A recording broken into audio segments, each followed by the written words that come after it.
Imagine, un matin, tu te réveilles, et ta vie n'est plus la même. Ton compte en banque affiche un chiffre que tu n'aurais même pas osé rêver. Tu es riche. Vraiment riche. Instantanément. Sans avoir rien vu venir. Mais laisse-moi te poser une question. Es-tu vraiment prêt pour ça ? Parce que derrière les fantasmes et les belles images, la richesse soudaine cache des pièges psychologiques, des pièges qui ont détruit la vie de milliers de personnes avant toi. Aujourd'hui, on va lever le voile sur ces dangers invisibles. Et crois-moi, si tu as déjà rêvé de devenir riche du jour au lendemain, tu dois entendre ce qui suit. On a tous déjà pensé, si j'avais de l'argent, tous mes problèmes seraient à régler. C'est humain, presque instinctif. Pourtant, la réalité est tout autre. Beaucoup de gagnants à la loterie racontent la même chose. Oui, il y a l'euphorie, la montée d'adrénaline, l'impression que tout devient possible, mais très vite, cette excitation redescend et laisse place à quelque chose d'étrange, le stress. Parce qu'un changement aussi massif crée un choc psychologique. Ton cerveau n'est pas préparé, ta routine, ton identité, ton environnement, tout bascule en un claquement de doigts. Le problème ? Le cerveau humain adore la stabilité. Il s'appuie sur des habitudes et des schémas familiers pour fonctionner. Et soudain, il n'a plus du tout ses repères. Tu te retrouves face à une infinité de choix. Que faire de tout cet argent ? Où vivre ? Comment le dépenser ? Comment l'investir ? Chaque décision semble avoir des conséquences énormes.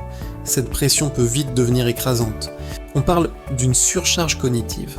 L'excitation initiale se transforme alors en anxiété. Tu as peur de faire le mauvais choix, de tout perdre, de ne pas être à la hauteur de cette nouvelle vie.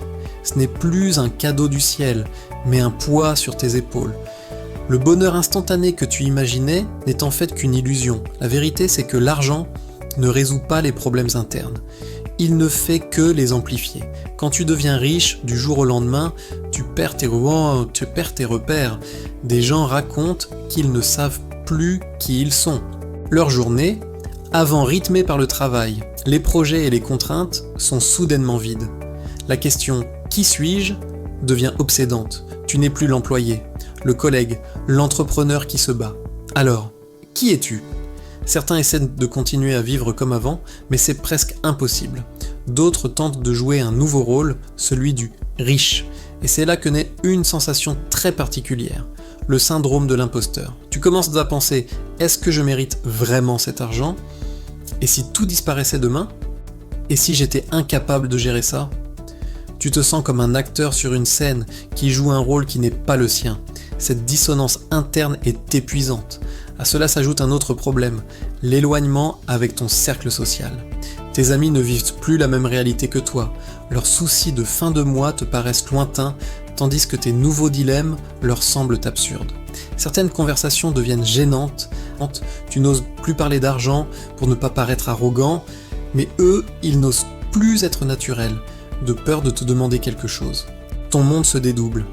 D'un côté, il y a ton ancienne vie à laquelle tu ne peux plus vraiment appartenir. De l'autre, ce nouveau monde de richesse dont tu ne maîtrises pas les codes, et toi, tu es perdu entre les deux en pleine crise d'identité. Avec la richesse vient une avalanche de demandes. Ta famille, tes amis, des connaissances lointaines que tu n'as pas vues depuis des années. Et parfois même des inconnus qui te contactent sur les réseaux sociaux. Tout le monde semble avoir besoin d'un petit coup de pouce, ou d'un investissement pour un projet génial, ou d'un cadeau, ou d'un prêt qu'ils jurent de rembourser. Tu te retrouves dans une position impossible.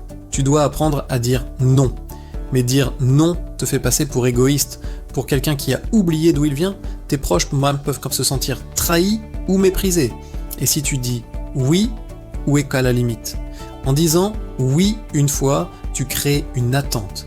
Tu deviens le distributeur automatique de la famille, le sauveur financier. Tu crées une dépendance, et pire encore, des attentes infinies. Alors une nouvelle forme d'angoisse apparaît, la paranoïa sociale. Tu commences à douter de tout le monde. Qui t'aime vraiment ? Qui s'intéresse réellement à toi pour ce que tu es ? Et qui ne voit en toi que ton argent ? Chaque invitation, chaque compliment, chaque geste d'amitié devient suspect. Cette personne est-elle sincère ou a-t-elle une arrière-pensée ? Certains nouveaux riches racontent qu'ils ne font plus confiance à personne, pas à leur entourage, pas à leurs nouveaux partenaires, et parfois pas même à eux-mêmes et à leur propre jugement. La richesse, qui était censée t'apporter la liberté, devient alors une prison psychologique te coupant des relations humaines authentiques.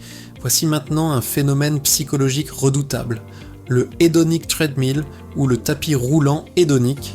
Pour faire simple, ça veut dire que l'être humain s'habitue à tout, même au luxe. Ce qui te faisait rêver avant devient banal. Ta première grosse voiture, une expérience incroyable. La deuxième, c'est normal.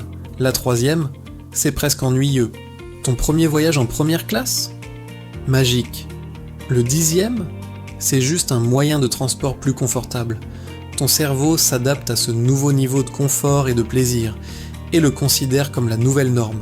Alors, pour ressentir la même excitation qu'au début, tu veux plus, toujours plus, une maison plus grande, un yacht plus luxueux, des expériences encore plus exclusives. Ce désir permanent, c'est un piège, parce qu'il ne se termine jamais.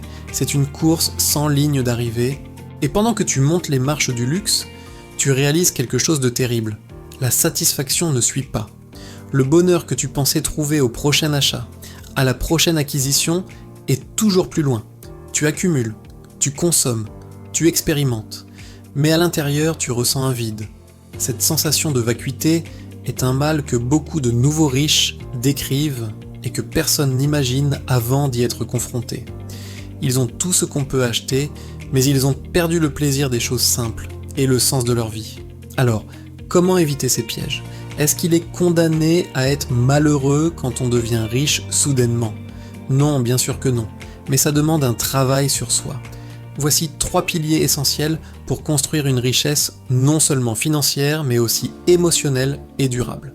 Le premier pilier, c'est de s'ancrer dans ses valeurs. Avant même de commencer à utiliser ton argent, prends du temps pour toi, seul, loin du bruit et des sollicitations. Et pose-toi cette question fondamentale.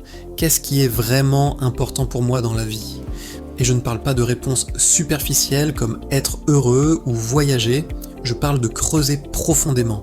Est-ce que c'est la famille, la créativité, l'apprentissage, la contribution au monde, l'aventure ? Prends le temps de définir clairement tes valeurs fondamentales. Ce sont ces valeurs, et non ton compte en banque, qui doivent devenir ta boussole.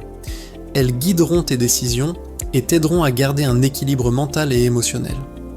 L'argent devient alors un outil au service de tes valeurs, et non un maître qui te contrôle. Le deuxième pilier, c'est de s'entourer de professionnels. La pire erreur serait de croire que tu peux tout gérer seul. La richesse soudaine est un métier en soi, un métier que tu n'as jamais appris.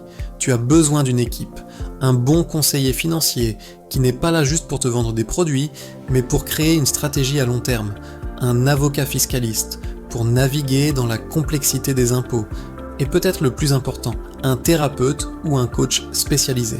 Pas parce que tu es devenu fou, mais parce que tu traverses l'un des plus grands bouleversements psychologiques qu'un être humain puisse vivre. Ces professionnels ne sont pas là pour t'empêcher de vivre ou de profiter de ton argent. Ils sont là pour te protéger des erreurs qui détruisent enfin des vies. N'oublie jamais, la richesse soudaine n'est pas un cadeau, c'est une énorme responsabilité. Enfin, le troisième pilier, rechercher le sens, pas l'accumulation, c'est le point culminant de tout le reste. La vraie liberté, ce n'est pas d'avoir beaucoup d'argent pour ne rien en faire ou juste le consommer. C'est d'utiliser cet argent comme un levier pour créer une vie qui a du sens pour toi. Qu'est-ce que ça veut dire concrètement ? Ça peut être de créer des projets qui te passionnent, de lancer une entreprise, de soutenir une cause qui te tient à cœur. Ça peut être de construire des relations sincères en utilisant ton argent pour créer des expériences partagées, pas pour impressionner. Ça peut être d'acheter du temps pour être avec tes proches, pour apprendre, pour prendre soin de toi. Ça peut être d'investir dans ta croissance personnelle, pour devenir une meilleure version de toi-même. Le but final n'est pas d'être riche, le but est d'être aligné, épanoui et libre intérieurement. L'argent est un outil puissant, mais ce n'est que ça, un outil. La richesse soudaine est un rêve pour beaucoup, mais un cauchemar pour ceux qui ne sont pas préparés. Elle expose tes failles, teste tes relations et remet en question ton identité. Si tu veux réellement profiter d'une fortune inattendue, tu dois comprendre une chose essentielle. Ce N et pas L, argent, qui change ta vie. C'est ce que tu fais de toi-même, une fois que tu l'as. La vraie richesse se construit de l'intérieur.